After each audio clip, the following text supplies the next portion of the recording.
Hey guys, Doc Brown here. Today we're going to go over some real basic stuff for TC3 and what the process is for injuries and whatnot. This is like the beginning of your CLS course. Excuse me. We'll be going over how to apply tourniquets and pack wounds and such in later videos. To start, we're going to start using this acronym, MARCH-PAWS. Stands for massive hemorrhage, airway, respirations, so how well you're breathing, circulation. That's going to look into how your blood is moving around and whether or not you need an IV or not. Head and hypothermia, pain, antibiotics, wounds, and splinting. Kind of a fun fact with the pain management stuff, there have been new studies out that have shown a reduced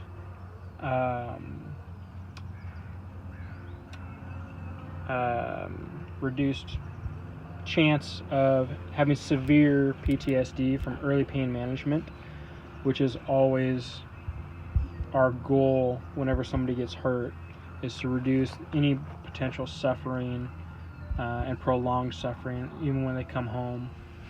Antibiotics, everybody's going to get an antibiotic if they get any sort of open wound out in the field. Headed over to care under fire, tactical field care. For those of you that don't know what TC3 stands for, it's Tactical Combat Casualty Care. They do a conference every other year about how to update it, what new research is saying, that kind of thing. If you guys are on my Facebook, you'll see me post stuff from them periodically, and then I can give you guys some apps that will give you more information on this kind of stuff. So care under fire, what that means is, oh shit, we're being shot at. How are we going to treat either yourself or your buddy that is hurt? Step one, shoot back and take cover. It doesn't matter if it's a tree, if it's a bush, preferably something like concrete or steel if it's available. But get out of the way so that way you don't get hit more. You're going to want to stay in the fight. The best medicine is lead down range, so the more that you can sling, the better. The easier my job is going to be when it comes down to it. You're going to perform some self-aid and buddy aid, so that's going to be putting your own tourniquet on before somebody else can get there. If you've been shot in the chest, that's going to be putting on your chest seal if you realize it. No more wounds, that's going to be don't allow yourself to get hit more. Don't allow your buddy to get hit more. Fire suppression, or fire superiority, excuse me, is going to be the key there. We're going to want to stop any burning. So if Joe Diddley is in a truck and the truck is on fire, we're going to pull him immediately, put the flames out as soon as we can get to him, and get them away from the vehicle. And that goes with the burning building as well. Say we dismounted and we have to go get some VIP out of a building, somebody misfires and drops artillery nearby, and that building catches fire and somebody's hurt, we're going to get them out as soon as we can. Stopping our hemorrhaging, so that's your applying your tourniquets. TQ stands for tourniquet. And then any of your airway stuff is going to be deferred over to our tactical field care. Coming up on our tactical field care, we have your tactical considerations. So MET-TC, what's going on, how can we best aid our friends. AMS is altered mental status. Excuse me, got frogs in my throat today. Altered mental status, so somebody gets hit in the head, if an IED goes off and they get a concussion, that kind of thing. We're going to take their weapons away from them so that way they don't shoot us. They may be well-intending, but it's better for us to just be on top of that and take that away. We're going to call a 9-line as soon as we can. Then we're going to start into our march. We've already started massive hemorrhage control, so we're going to stop the bleeding. And we're at this phase under tactical field care. We're going to be packing wounds and holding pressure on those wounds for 3 minutes. We'll get deeper into that as we get into the packing of wounds and those types of skills. A is for your airway. Every unresponsive patient is going to get an NPA. If they have no other issues, they're going to be put in the recovery position as soon as that's put in. But usually there's something more going on than just they need an NPA. Whether that's they've been shot in the chest and they've been hit in the head. There's usually a couple things that are going on for that. Responsive patients, so somebody that's been shot but they can still talk to you, they might still be able to walk. For any airway considerations, we're going to put them in a position of comfort. So what's the best way to keep them breathing?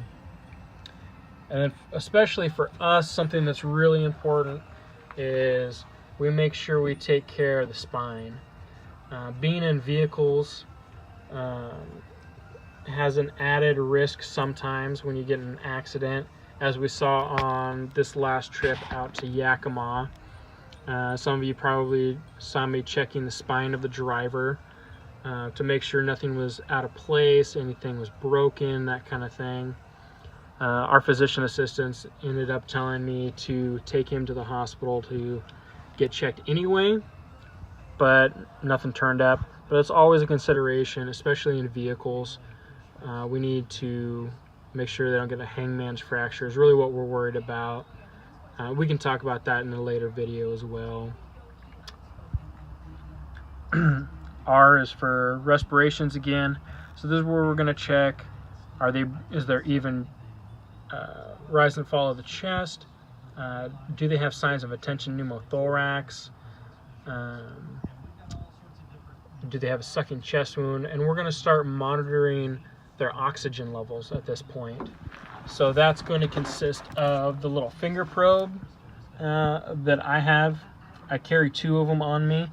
One is in my chest rig, the other is in my bag under my evaluation equipment, along with all my paperwork and documentation.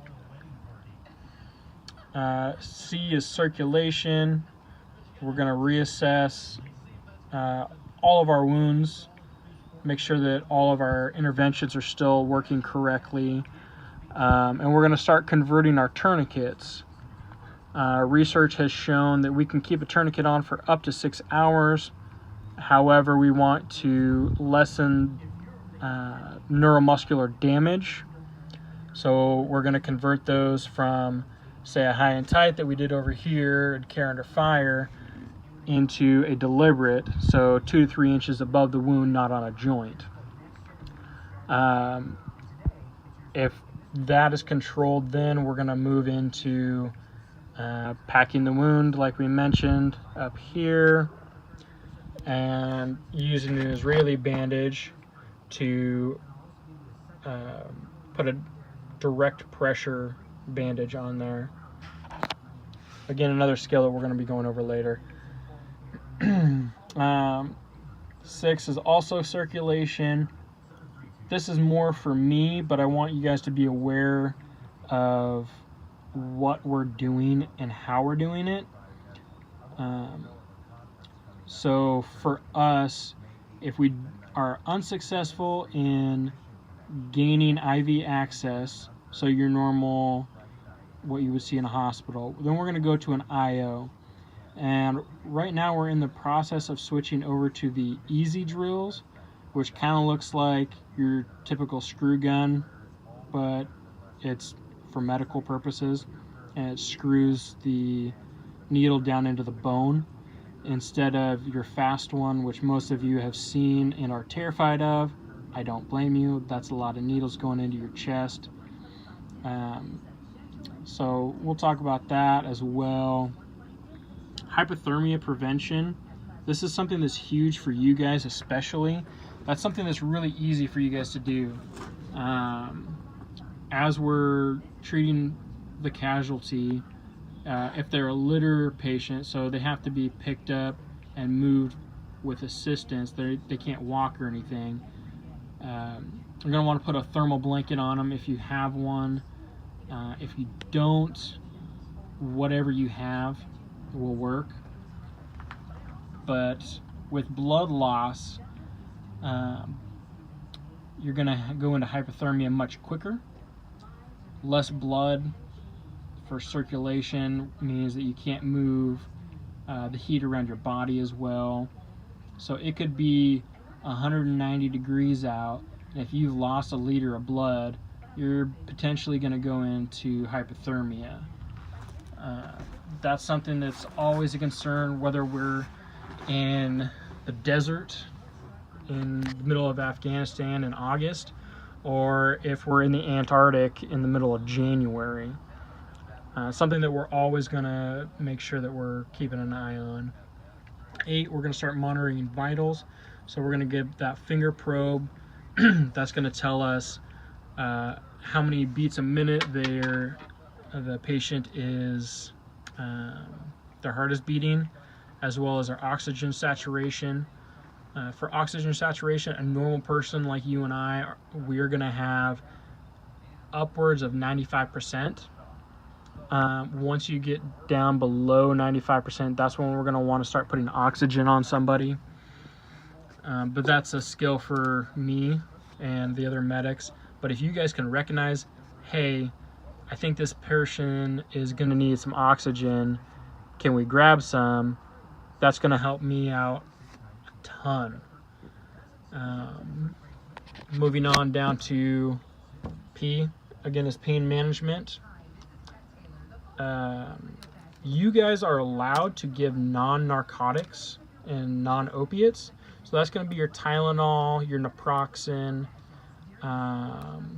ibuprofen, and we'll go into pain management protocols as well later. And then 10 is antibiotics. Every open wound in the battlefield will get antibiotics. In theory, you'll have your combat casualty pill pack, which from what I understand is a complete unicorn. It doesn't actually exist. Maybe some of you guys that have been deployed may have seen them. I'll go into what is in those packages and how to use them and when at a later time.